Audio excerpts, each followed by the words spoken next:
ہر party جو ہے وہ اپنے انداز میں معاملات کو چلانا چاہتی ہے. جیسے علاج کرنے والے ہیں تو وہ علاج کا پروٹوکول نافذ کرنا چاہتے ہیں, وہ پرنسپل سینٹرڈ ٹریٹمنٹ کرنا چاہتے ہیں. مریض جو ہے وہ چاہتا ہے کہ میرا کنٹرول میرے ہاتھ میں رہے, میرا کنٹرول میرے ہاتھ سے نہ جائے. صحیح ہے. فیملی جو ہے وہ وہم اور وسوسوں میں رہتی ہے کہ پتہ نہیں کہیں ایسا نہ ہو جائے, کہیں ویسا نہ ہو جائے. وہ میل اڈیپٹیشن میں جا چکے ہوتے ہیں, یعنی مریض کو خوش کرنے کی کوششوں میں اس حد تک آگے وہ بڑھ جاتے ہیں کہ انہیں سمجھ نہیں لگتا کہ کون سی چیز میں مریض کے ساتھ تعاون کرنا ہے اور کون سی چیز میں تعاون نہیں کرنا. اکاؤنٹیبلٹی کی جو بات ہے اس کو اس لیے انتہائی اہم کہا جاتا ہے کہ یہاں سے ہی سارے معاملات خراب ہونا شروع ہوتے ہیں. جب گھروں میں ایسے معاملات ہوتے ہیں, یعنی نشے کی بیماری یا ایڈکشن ایگزسٹ کر رہی ہوتی ہے, تو بات یا تو ہوتی نہیں ہے یا بہت زیادہ خراب ہوتی ہے. توہین ہو رہی ہوتی ہے, دھمکیاں دی جا رہی ہوتی ہیں, خاموشی اختیار, ترلے, وعدے, منتیں, اس کو بات چیت سمجھا جا رہا ہوتا ہے, جو کہ یہ بات چیت نہیں ہوتی ہے. سو بات چیت کو سلامتی کے ساتھ کرنا.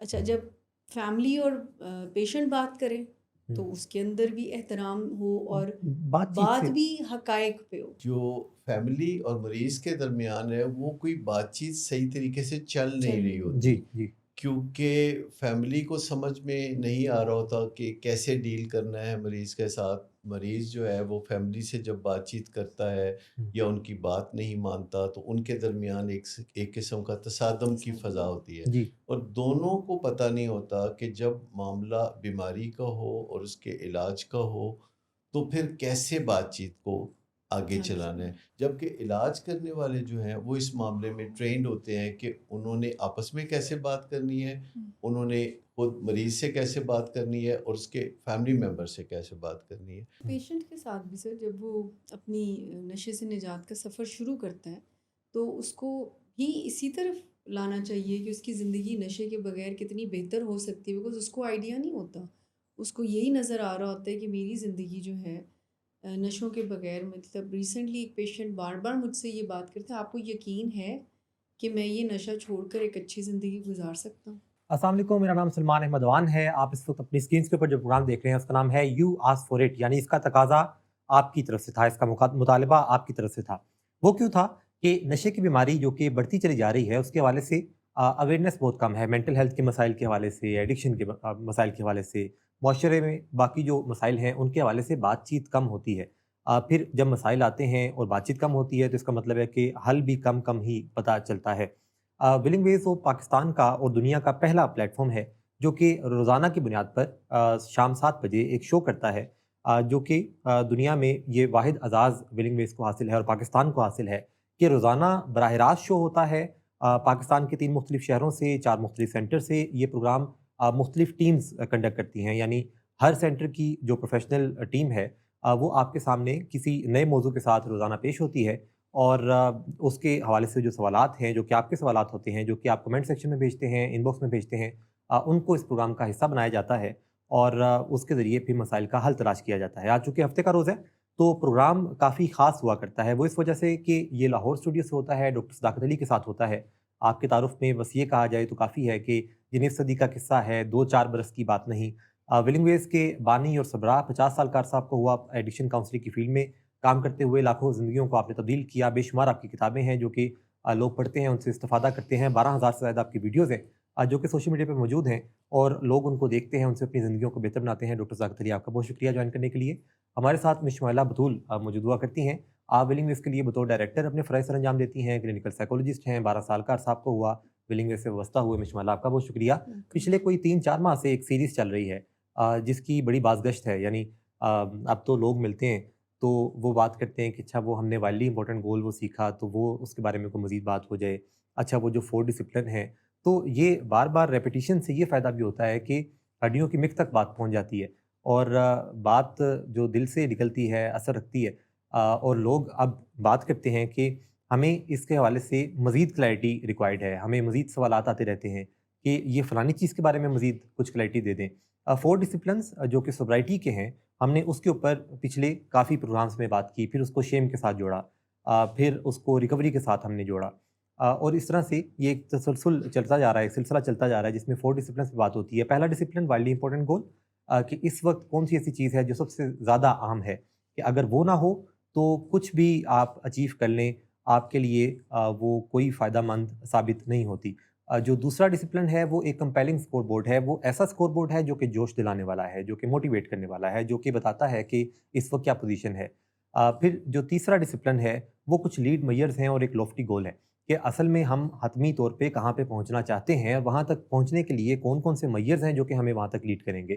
چوتھا ڈسپلن کہ اکاؤنٹیبلٹی ہو، حساب کتاب ہو، احتساب ہو سکے ایسے اچھے طریقے سے کہ لڑائی جھگڑا نہ ہو، کوئی مسئلہ نہ ہو، جتنے فریق انوالو ہیں اس پورے سفر میں وہ سارے فریق ایک دوسرے کا احتساب کر سکیں۔ سر آج ہم اس کے اوپر کچھ مزید ان ڈیٹیل بات کرتے ہیں۔ ایک سوال وقتاً فوقتاً آتا ہے، بار بار سننے کو ملتا ہے، وہ یہ ہے کہ وائلڈلی امپورٹنٹ گول کو سلیکٹ کیسے کیا جائے، اس کو چوز کیسے کیا جائے۔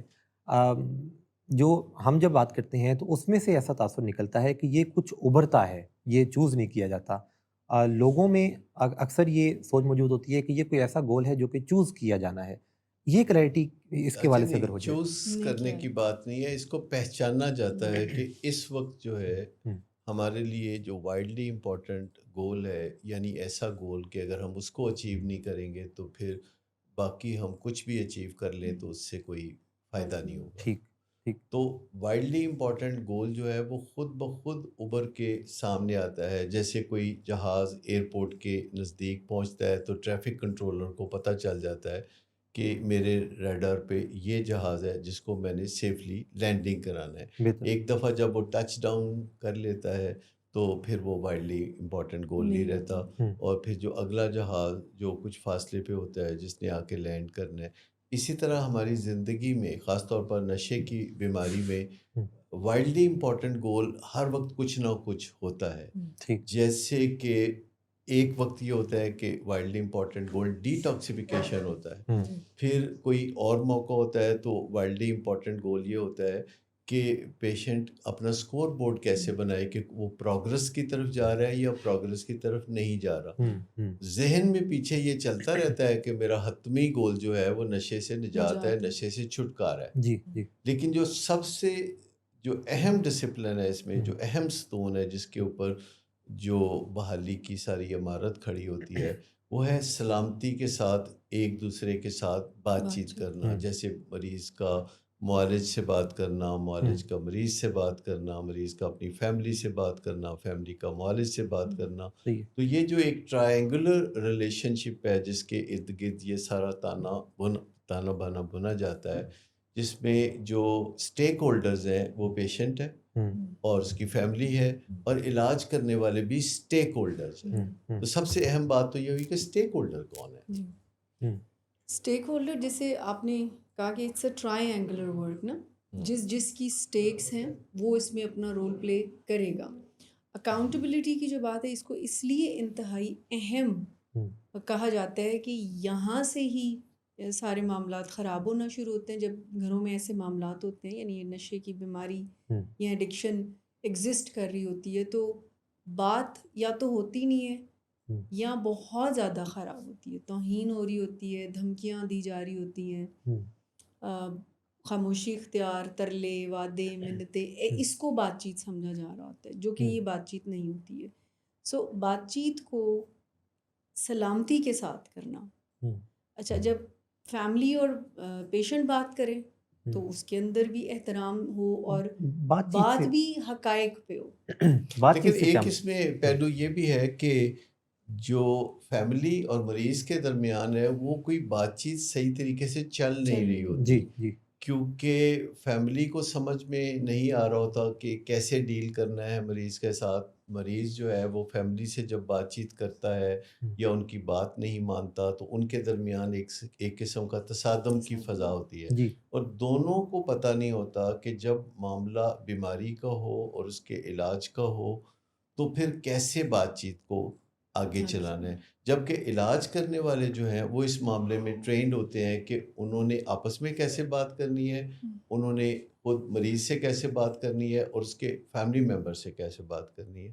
تو ان کو کیسے سکھانا ہے کہ بات چیت کو آگے کیسے چلانا ہے. کیا ہر پارٹی اپنا اپنا کام کرتی رہے تو نتیجے تک نہیں پہنچ جائیں گے، یا یہ ایک مل کے تین پارٹیوں کا آپس میں حساب کتاب ہونا یا بات چیت ہونا یہ کافی ضروری ہے؟ ہر پارٹی کا اپنا اپنا کام ہے لیکن اور گول بھی ہے، لیکن اگر وہ اچیو نہیں ہو رہی تو پھر بات چیت تو لازمی بن جاتی ہے نا. نہیں، اس میں سب سے زیادہ اہم بات تو یہ ہے کہ ہر پارٹی جو ہے وہ اپنے انداز میں معاملات کو چلانا چاہتی ہے. جیسے علاج کرنے والے ہیں تو وہ علاج کا پروٹوکول نافذ کرنا چاہتے ہیں، وہ پرنسپل سینٹر ٹریٹمنٹ کرنا چاہتے ہیں.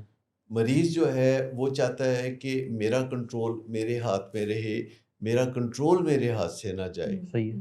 فیملی جو ہے وہ وہم اور وسوسوں میں رہتی ہے کہ پتہ نہیں کہیں ایسا نہ ہو جائے، کہیں ویسا نہ ہو جائے. وہ میل اڈیپٹیشن میں جا چکے ہوتے ہیں، یعنی مریض کو خوش کرنے کی کوششوں میں اس حد تک آگے وہ بڑھ جاتے ہیں کہ انہیں سمجھ نہیں لگتا کہ کون سی چیز میں مریض کے ساتھ تعاون کرنا ہے اور کون سی چیز میں تعاون نہیں کرنا. وہ بعض اوقات ایسی چیزوں میں تعاون کر رہے ہوتے ہیں جس کا مقصد مریض کو خوش کرنا ہوتا ہے، لیکن ایکچولی وہ اس کی بیماری کو بڑھانے والی چیز ہے. کیا تینوں کا حتمی گول ایک ہی ہے یا تینوں کوئی ڈیفرنٹ ڈائریکشن میں کام کر رہے ہیں؟ تینوں کے گولز جو ہیں وہ مختلف ہوتے ہیں، لیکن حتمی جو پرپز ہے، ٹھیک ہے، جو آخری اور حتمی نتیجہ حاصل کرنے والی بات ہے وہ تو سیم ہے. مریض بھی چاہتا ہے کہ مجھے نشے سے نجات ملے، فیملی بھی چاہتی ہے کہ ہمارے پیارے کو نشے سے نجات ملے، اور علاج کرنے والے بھی یہی چاہتے ہیں. لیکن اس کے لیے جو روڈ میپ ہے، جو لیڈ میئرز ہیں، جو روڈ میپ ہے، یہ جو بہت سارے چھوٹے بڑے کام ہیں جو کرنے کے ہیں، وہ ایک جسے ہم پروٹوکول کہتے ہیں، وہ تو علاج کرنے والوں کو پتہ ہے. ٹھیک ہے. مریض سمجھتا ہے کہ میری ول پاور کا معاملہ ہے، بس میں ول پاور سے کوشش کروں یا میری باتیں مان لی جائیں یا سب لوگ میری مرضی پر چلیں، میری فرمائشیں پوری کریں تو پھر میں نشہ چھوڑ سکتا ہوں. تو یہ مریض کی نہ ماننا، یعنی کیا یہ ضروری ہے کہ مریض کی بات کو نو کہا جائے، یا کیا اس کا مطلب یہ ہے کہ مریض کی مرضی یا مریض کی خواہشات بیمار ہیں، یا اس کے پیچھے کیا سائنس ہے؟ دیکھیں، نو اور یس تو آپ میرٹ پہ کرنا چاہیں گے نا. اگر آپ کو لگتا ہے کہ ہمارے پیارے کا کسی چیز میں فائدہ ہے تو آپ یس کہیں گے. اگر آپ کو لگتا ہے کہ اس کا اس میں نقصان ہے یا کوئی خطرہ ہے تو پھر وہ کتنا بھی زور دے تو آپ کو نو کہنا ہوگا. اسی طرح مریض جو ہے چونکہ وہ پہلے کافی دفعہ کوششیں کر چکا ہوتا ہے نشہ چھوڑنے کی، اور نشہ چھوڑنے کی جب وہ کوششیں کرتا ہے تو اس کو مختلف قسم کے مسائل ہوتے ہیں، اور وہ ان مسائل کو مینج کرنا نہیں جانتا، تو اس کو پھر واپس پلٹ کر وہ اپنے نشے کی طرف واپس جاتا ہے. کہ اگر وہ نشے سے ذرا دور نکلتا ہے تو اس کو کوئی نہ کوئی مشکلات ہونے لگتی ہیں، تو بار بار کا اس کا تجربہ یہ ہوتا ہے کہ ان مشکلات کو دیکھتے ہوئے واپس پلٹ کے نشے کی طرف جائے، اور وہ اس سچویشن کو اس طرح نہیں سمجھ رہا ہوتا جیسے کہ ایک معالج سمجھ رہا ہوتا ہے، نہ ہی وہ اس طرح سمجھ رہا ہوتا ہے جیسے کہ اس کے فیملی ممبر سمجھ رہے ہوتے ہیں. خود فیملی ممبرز جو ہیں اپنے پیارے کی محبت میں بہت پریشان ہوتے ہیں، لیکن انہیں پتہ نہیں ہوتا کہ صحیح قدم کون سا ہے اور کون سا قدم صحیح نہیں. مریض کی مرضی سے جو آپ نے بات کی نا، جیسے بھی سر نے کہا کہ وہ بار بار ایک بناتا ہے ذہن، مرضی بناتا ہے چھوڑنے کی اور واپس اس کے ٹریپ میں پھنستا ہے، تو اس کی مرضی ہی بیمار ہوتی ہے. تو اس لیے ان کے لیے وہ فیصلے جو کہ لازمی ہیں ان کی صحت کے لیے، ان کی زندگی بچانے کے لیے، تو وہ صحیح ہونے چاہیے، جو کہ معالج کو پتہ ہے. معالج کا یہ کام ہے کہ جو فیصلے فیملی کے لیے صحیح ہیں، یعنی علاج میں ایسی چیزوں پہ تعاون کریں جس سے نشے سے نجات ملے، ایسی چیزوں پہ تعاون نہ کرے فیملی جس سے کہ نشے کی بیماری کو بڑھاوا ملتا ہے، جیسے انیبلنگ پرووکنگ. سو ایسی چیزوں میں کہیں نہ کہیں پر جو پرنسپل سینٹرڈ ہونا ہے وہ ضروری بنتا ہے. ہم اس میں 3 پارٹیز کی بات کر رہے ہیں، 3 اسٹیک ہولڈرز کی بات کر رہے ہیں. وقفے پہ ویسے ہم نے جانا ہے، لیکن اس سے آ کے سوال یہ ہے کہ جیسے ہم نے لاسٹ ایک اس میں بات کی کہ باؤنڈریز ہونی چاہیے محبت میں، اور اس میں ذکر یہ تھا کہ فیملی جو ہے وہ اپنے پیشنٹ کے ساتھ جو محبت کرتی ہے وہ کوئی انیہ وار ٹائپ کرتی ہے اور اس میں باؤنڈریز نہیں رکھتی. کیا یہ جو 3 پارٹیز ہیں اس میں ایسا بھی ہو سکتا ہے کہ پروفیشنل بھی کو ڈیپینڈنٹ ہو جائے، یا پروفیشنل بھی کہیں کسی لیول کے اوپر انیبلنگ کی طرف آ جائے یا پرووکنگ کی طرف آ جائے؟ کو ڈیپینڈنٹ ہونا صرف اس وجہ سے ہوتا ہے جب آپ وہ اقدامات کر رہے ہوتے ہیں جن کا مثبت نتیجہ نہیں نکل رہا ہوتا، اور آپ مسلسل وہ اقدامات کیے چلے جاتے ہیں، تو پھر آپ کو اچھا بھی لگتا ہے اور آپ کو برا بھی لگتا ہے، اور بار بار آپ کی جو فیلنگز ہیں وہ خرابی کی طرف جاتی ہیں. لیکن دیکھنے والی بات یہ ہے کہ جو علاج کرنے والے لوگ ہیں وہ اس معاملے کو پہلے سے جانتے ہیں کہ آگے بیماری کیا شکل اختیار کرے گی اور اس کے لیے کیا اقدامات کرنے ہوں گے.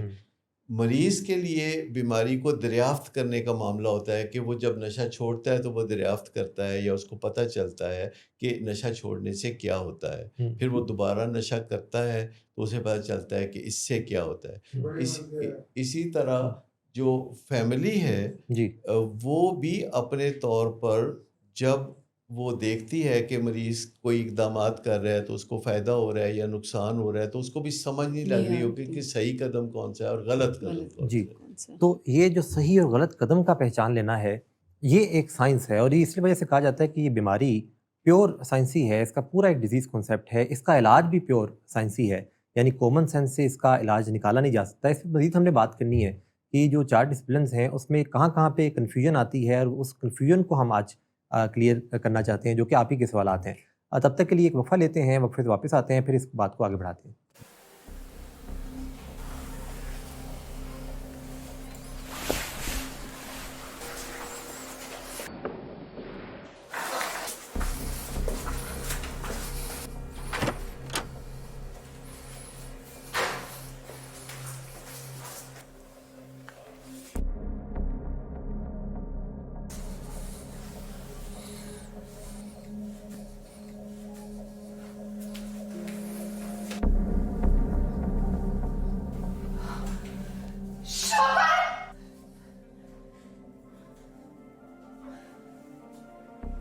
شراب نوشی کی وجہ کردار کی خرابی نہیں، موڈ کی خرابی ہے.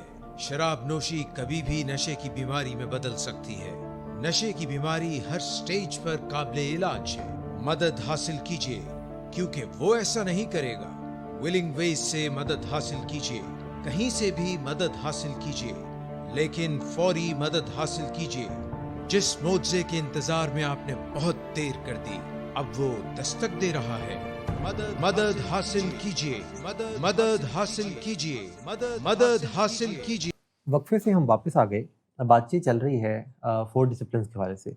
سر یہ ڈسپلن 2 جیسے ہے کمپیلنگ اسکور بورڈ کے حوالے سے، نارمل اسکور بورڈ اور کمپیلنگ اسکور بورڈ، یہ کیا ہر اسکور بورڈ کمپیلنگ ہوتا ہے یا اس میں کوئی ڈفرینس ہے اس لفظ کو ایڈ کرنے سے؟ دیکھیے اسکور بورڈ دو طرح کا ہو سکتا ہے. ٹھیک. ایک اسکور بورڈ ہے جو کہ آپ کو جوش دلا دے، صحیح. اور ایک اسکور بورڈ ہے جو کہ آپ کی ہمت پست کرے.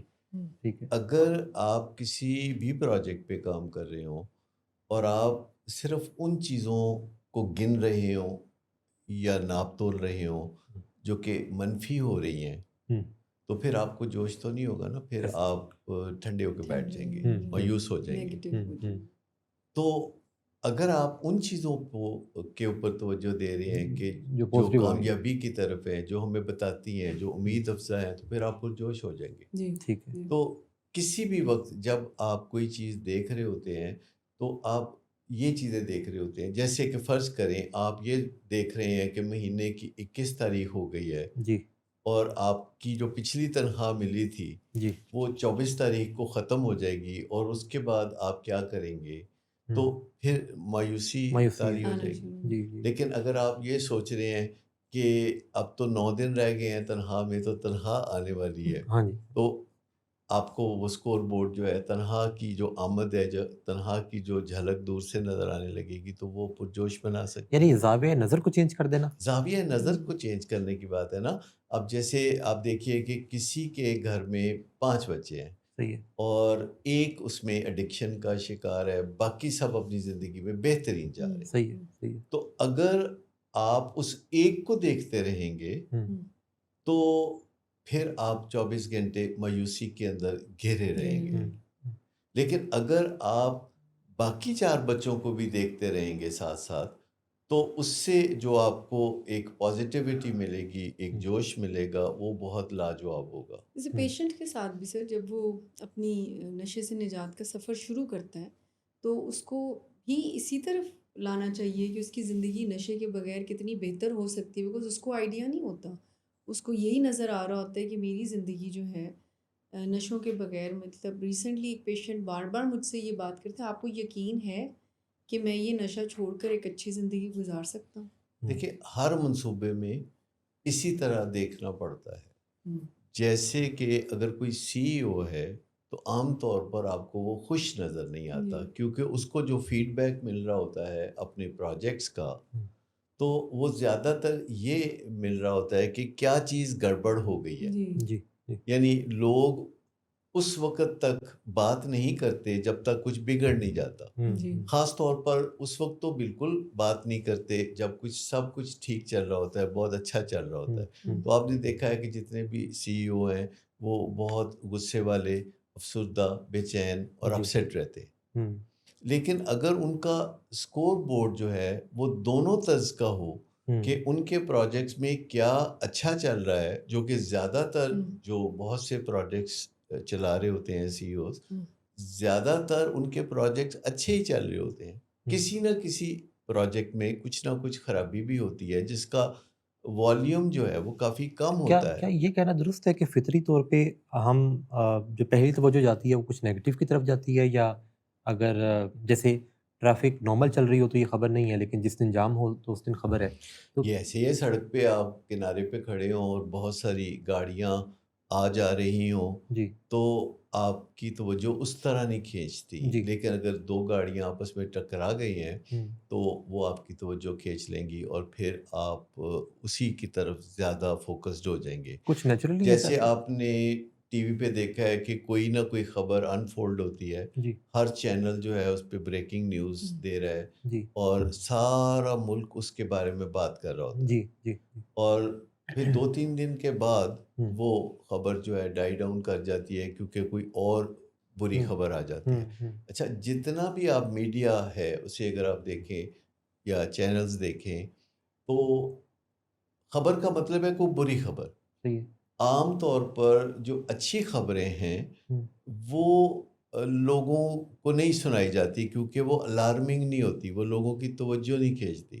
مجھے اچھی طرح یاد ہے کہ ایوب خان کے زمانے میں جب ٹیلی ویژن سٹارٹ ہوا ان کے زمانے کے آخری حصے میں، یعنی 1964 میں جب ٹیلی ویژن آیا تو جو 9 بجے کا ایک خبر نامہ ہوتا تھا تو وہ تمام جو وزیر ہیں ان کی عمدہ کارکردگی کے بارے میں ہوتا تھا کہ کون کون سے کام ملک میں بہت اچھے ہو رہے ہیں، ان کو رپورٹ کیا جاتا تھا. پھر آہستہ آہستہ جو میڈیا آگے بڑھا تو مطلب بری خبر زیادہ بڑھا چڑھا کر دینا شروع انہوں نے کر ابھی تو دی. مجھے یہ لگتا ہے کہ نیوز کا مطلب ہی بری خبریں دینا ہاں، زیادہ تر. مطلب وہ کہتے ہیں کہ جو اگر کوئی کتا کسی بندے کو کاٹ لے تو یہ خبر نہیں ہے، لیکن یہ بندہ جو ہے کتے کو کاٹ لے تو یہ خبر اس سے بنتی ہے.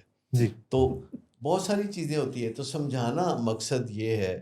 جو کمپیلنگ سکور بورڈ ہے، ہمارا کمپیلنگ سکور بورڈ ایسا ہونا چاہیے جس کا نیٹ رزلٹ جو ہے ہمیں جوش دلانے والا ہو، موٹیویشن دینے والا ہو.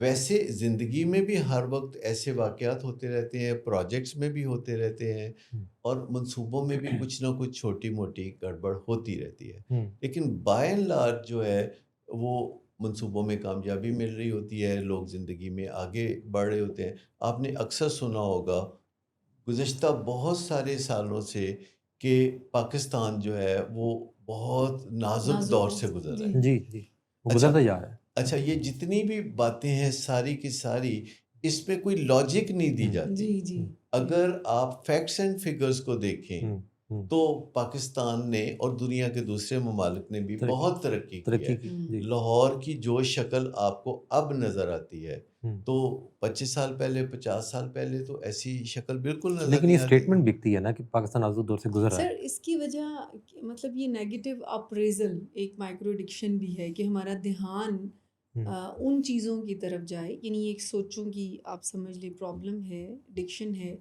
کہ آپ دھیان ہی ان چیزوں کی طرف دیتے ہیں جو پرابلمٹک ہے. تو موٹیویشن تو خود بخود ڈاؤن جائے. یہ ایک مائکرو ایڈکشن ہے.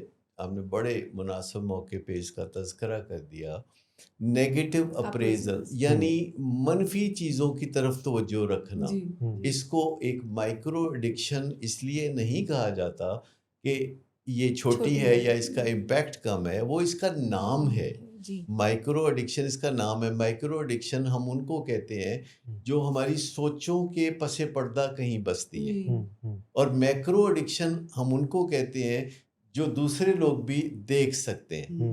یعنی مائکرو ایڈکشن کا مطلب ہے کہ ارد گرد کے لوگوں کو خبر نہیں کہ ایڈکشن چل رہی ہے، اور جب دوسرے لوگ دیکھتے ہیں سر عام تماشا تو اس کو میکرو ایڈکشن کہتے ہیں. تو جب ذہن میں کوئی معاملہ گڑبڑ ہوتا ہے، جب بنیادیں پڑ چکی ہوتی ہیں تو اس کو ہم مائکرو ایڈکشن کہتے ہیں. اور نیگیٹو اپریزل، جب آپ نشے کے مریض کا علاج کر رہے ہیں تو جو نیگیٹو اپریزل ہے یعنی منفی باتوں کا جائزہ لیتے رہنا، اس سے آپ کو جوش نہیں آئے گا. ویسے جذبات بنیں گے نا، آپ کے جذبات ویسے بنیں گے اگر ہم منفی سوچتے رہیں گے، اور پھر بیہیویئر بھی ویسے ہی ہوگا. اچھا، ایک اور بات بھی ہے کہ جب نشہ کوئی چھوڑتا ہے تو وہ ڈی ٹاکس میں سے جب وہ گزرتا ہے اور اس کے بعد پھر جو پوسٹ ایکیوٹ وڈرال ہوتا ہے، یعنی کافی عرصے تک ایک اندر سلگن سی رہتی ہے، تو لوگ سمجھتے ہیں کہ جب کوئی نشہ چھوڑتا ہے تو اگلے دن ہی وہ لاجواب بن جاتا ہے، یا اگلے چند دنوں میں وہ عروج کی طرف چلنے لگتا ہے. پہلے آپ سمجھے کہ وہ تھوڑا ڈپ آتا ہے، تھوڑا وہ نیچے کی طرف جاتا ہے، اس کو خالی پن لگتا ہے، نشے کے بغیر اس کا دل نہیں لگتا، اس کو کریونگ ہوتی ہے. اسے وڈرال بھی کہتے ہیں. اور علاج میں وڈرال کو پھر باقاعدہ مینیج کیا جاتا ہے میڈیسن سے اور کاؤنسلنگ سے. تو آپ سمجھ لیں کہ یہ جو نیگیٹو اپریزل ہے یہ ایک ایسا سکور بورڈ ہے جس سے کہ مایوسی پھیلتی ہے. لیکن پازیٹیو جو اپریزل ہے یا ایک ایسا سکور بورڈ ہے جو ہمیں امید دلاتا ہے، ہمیں جوش دلاتا ہے، تو یہاں اس کی بات ہو رہی ہے. تو ہمیں خاص طور پر اپنے جو کلائنٹس ہوتے ہیں جو نشے سے بحالی کی جدوجہد کر رہے ہوتے ہیں، چاہے وہ خود مریض ہو یا اس کے فیملی ممبرز ہو، دونوں کو ہم نے اس طرف گامزن کرنا ہوتا ہے کہ آپ جو بہتر ہونے والی چیزیں ہیں ان پہ زیادہ نظر رکھیں. سر ایک اور سوال یہ آتا ہے کہ کیا وائڈلی امپورٹنٹ گول اور لیڈ میجرز یہ ایک چیز ہے جو کہ لوفٹی گول کی طرف لے کے جاتے ہیں؟ نہیں، وائڈلی امپورٹنٹ گول وہ ہے جو کہ ہماری زندگی میں از خود در آتا ہے، یعنی اندر آ جاتا ہے. اور جیسے آپ سمندر کے کنارے کھڑے ہیں تو ایک لہر جو ہے سمندر کے کنارے کی طرف بڑھ رہی ہے جہاں آپ کھڑے ہیں، ٹھیک. اور وہ آپ کے قدموں میں آ کے تو دم توڑ دیتی ہے. لیکن یہ آخری لہر نہیں ہوتی، کچھ فاصلے پہ آپ دیکھتے ہیں تو ایک اور لہر آ رہی ہوتی ہے. اس پہ آپ کی مرضی کا کوئی آپ کی مرضی کا دخل نہیں ہوتا. لیکن جو لیڈ میئرز ہیں وہ آپ ڈیزائن کرتے ہیں. ٹھیک. یعنی جب آپ خود فیصلہ کرتے ہیں کہ میں یہ اقدام کروں گا تو اس سے میرا جو منزل ہے وہ میرے قریب آنی شروع ہو جائے گی، اور نشے سے نجات ایک آخری مرحلے تک چلی جائے گی جب مجھے نشے کی کوئی وہ کریونگ بھی بھی ایک نہ کے ہو. بعد ایک ہے، یعنی لیڈ میئر بھی ایک جب پورا ہو گیا تو پھر کیا دوسرا اور پھر تیسرا؟ وہ تو ملٹیپل ہوتے ہیں نا. صحیح. ایک ٹائم پہ فیملی کے ساتھ الگ ہمارے جو گول سیٹنگ ہے اس کی الگ اچیومنٹ ہوئے گی. ٹھیک. اور پیشنٹ کے ساتھ الگ. اور ایک میئر پورا ہونے کے بعد پھر کوئی دوسرا لیکن میئر. لیڈ میئرز تو کئی ہوں گے. جیسے صحیح. کوئی کرکٹر بننا چاہتا ہے، پاکستان کی ٹیم میں جانا چاہتا ہے، یہ اس کا آخری اور حتمی گول ہے. جی. تو وہ کرکٹ کی بھی پریکٹس کر رہا ہوگا کسی کوچ کی زیر نگرانی، وہ کسی نیوٹریشنسٹ کی مدد سے اپنی ڈائٹ کا بھی خیال رکھ رہا ہوگا، وہ اپنی فٹنس کا بھی خیال رکھ رہا ہوگا، تو وہ اپنے آپ کو مینٹلی ٹف بھی بنا رہا ہوگا. تو یہ ساری لیڈ میئرز ہیں.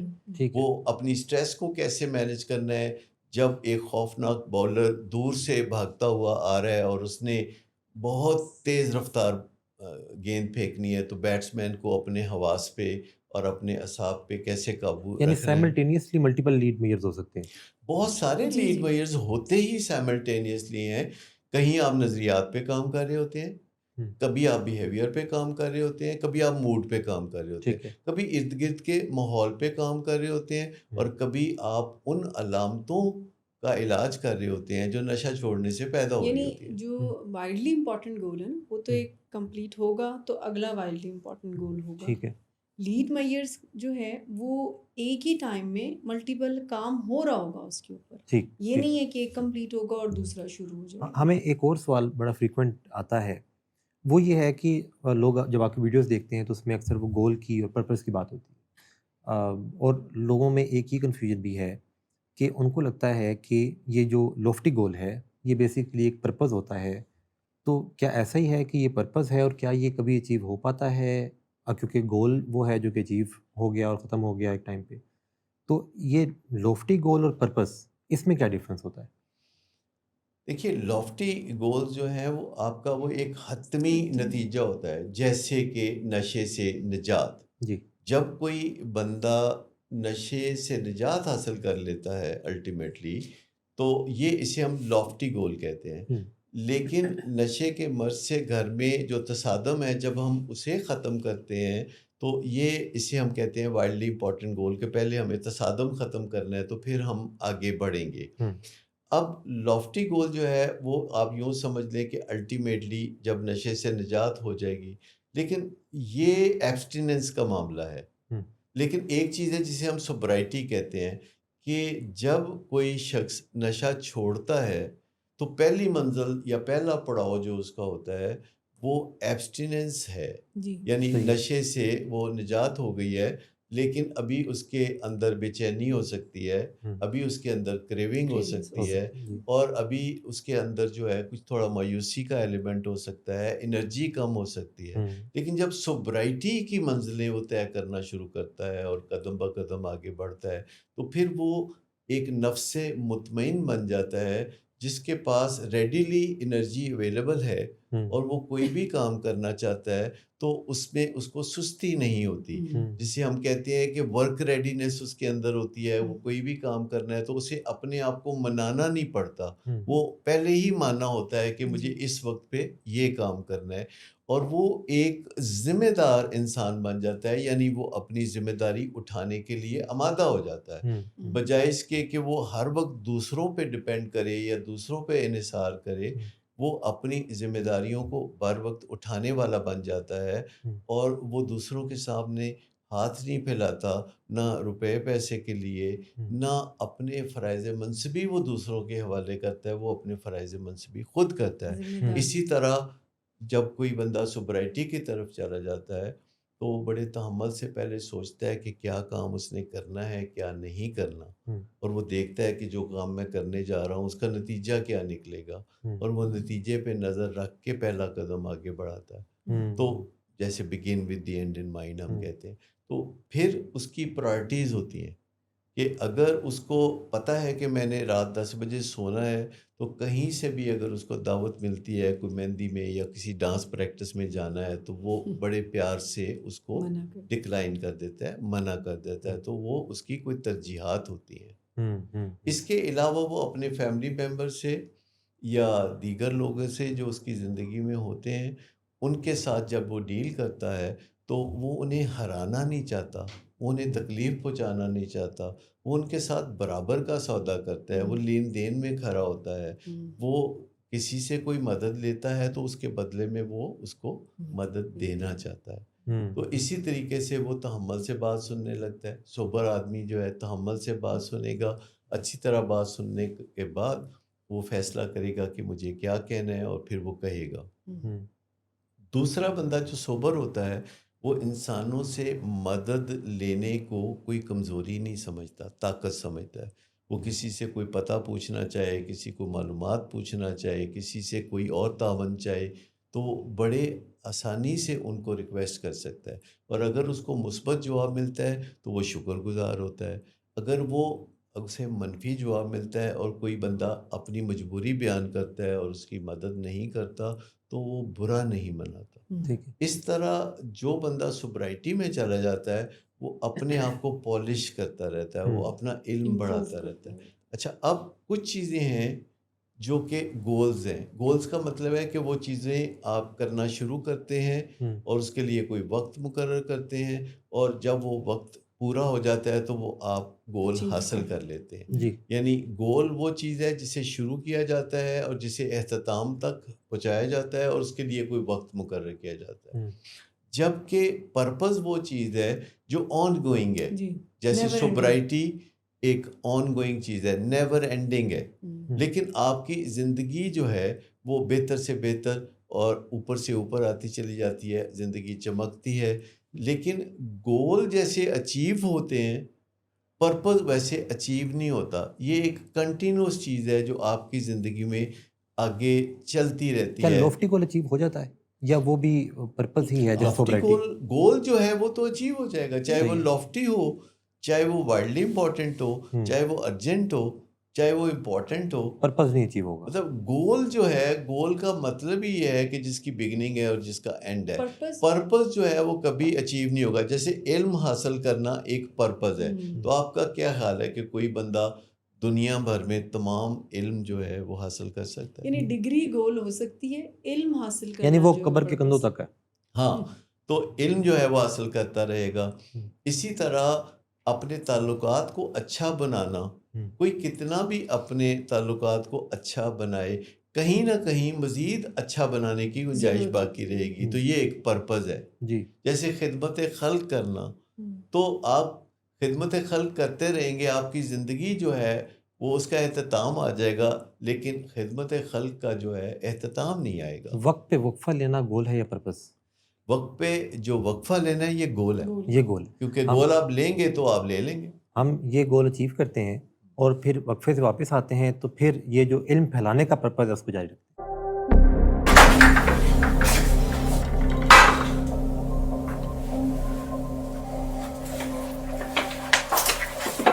آج پھر بھی کرایا میرا نہیں تو ان بچوں کا ہی خیال کر لو۔ بند کرو تم اپنی بکواس، لیکن تم اپنی گھٹیا کو تو سے باز مت آنا۔ تم ہو ہی گھٹیا انسان۔ تم ہوتی کون ہو مجھے روکنے والی؟ تمہارے باپ کے مال کی پیتا ہوں کیا؟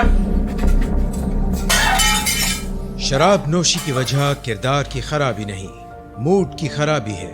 شراب نوشی کبھی بھی نشے کی بیماری میں بدل سکتی ہے۔ نشے کی بیماری ہر سٹیج پر قابل علاج ہے۔ مدد حاصل کیجیے، کیونکہ وہ ایسا نہیں کرے گا۔ ولنگ ویز سے مدد حاصل کیجیے،